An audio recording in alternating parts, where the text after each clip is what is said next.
മാലിന്യമുക്ത നവകേരളം ക്യാമ്പിന്റെ ഭാഗമായി സിപിഐഎം നസ്രത്ത് ലോക്കൽ കമ്മിറ്റിയുടെ നേതൃത്വത്തിൽ മാന്ത്ര കനാൽ ശുചീകരിച്ചു. സിപിഐഎം സംസ്ഥാന കമ്മിറ്റി ആഹ്വാനപ്രകാരം മാലിന്യമുക്ത നവകേരളം ക്യാമ്പയിന്റെ ഭാഗമായി നസ്രത്ത് ലോക്കൽ കമ്മിറ്റിയുടെ നേതൃത്വത്തിൽ കേംബ്രി റോഡിന് സമീപമുള്ള മാന്ത്ര കനാൽ ശുചീകരണ പ്രവർത്തനം നടത്തി. ശുചീകരണ പ്രവർത്തനത്തിന്റെ ഉദ്ഘാടനം ഏരിയ കമ്മിറ്റി അംഗം കെ എഡ്വിൻ നിർവഹിച്ചു. LC അംഗം ജോസി കുട്ടൻ അധ്യക്ഷനായി. എന്ന പാർട്ടിയുടെ ആഹ്വാനപ്രകാരം എല്ലാ ലോക്കൽ അടിസ്ഥാനത്തിലും ഇതുപോലെ മാലിന്യങ്ങൾ ശേഖരിച്ച് ശുദ്ധീകരിക്കാനുള്ള പ്രവർത്തനമാണ് പാർട്ടി നടത്തിക്കൊണ്ടിരിക്കുന്നത്. അതിൻ്റെ ഭാഗമായിട്ട് ഇന്നലെ ഫോർട്ട് കൊച്ചിയിലും അവിടുത്തെ ലോക്കൽ കമ്മിറ്റി ചെയ്ത് ഇന്ന് നസ്രത്ത് ലോക്കൽ കമ്മിറ്റിയുടെ നേതൃത്വത്തിൽ ഇതുപോലെ മാന്ത്രത്തോട് ശുചീകരിക്കുകയാണ്. അതിൻ്റെ ഭാഗമായി കുറേയധികം പ്രവർത്തനങ്ങൾ നടന്നുകൊണ്ടിരിക്കുന്നുണ്ട്.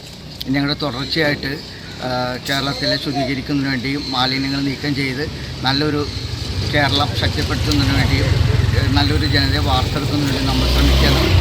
അതിൻ്റെ ഭാഗമായിട്ട് എല്ലാ വീട്ടുകാരും മാലിന്യങ്ങൾ ഹരിതകർമ്മസേനയ്ക്ക് കൊടുക്കാൻ വേണ്ടി ശ്രമിക്കണം. ആരും തന്നെ കൊടുക്കാതിരിക്കരുത്. ആകെ 150 രൂപ മാത്രമാണ് ആ തൊഴിലാളിക്ക് കിട്ടുന്നത്. ആ തൊഴിലാളികൾ ഹരിതകർമ്മസേനയുടെ തൊഴിലാളികൾ നല്ല രീതിയിൽ. പാണ്ടിക്കുടി ബ്രാഞ്ച് സെക്രട്ടറി ലിൻസൺ സ്വാഗതം പറഞ്ഞു. LC secretary NJ Aloshi, LC അംഗം AC അലോഷി എന്നിവർ സംസാരിച്ചു. LC അംഗം PX അലക്സാണ്ടർ നന്ദി പറഞ്ഞു. News bureau, fort Kochi.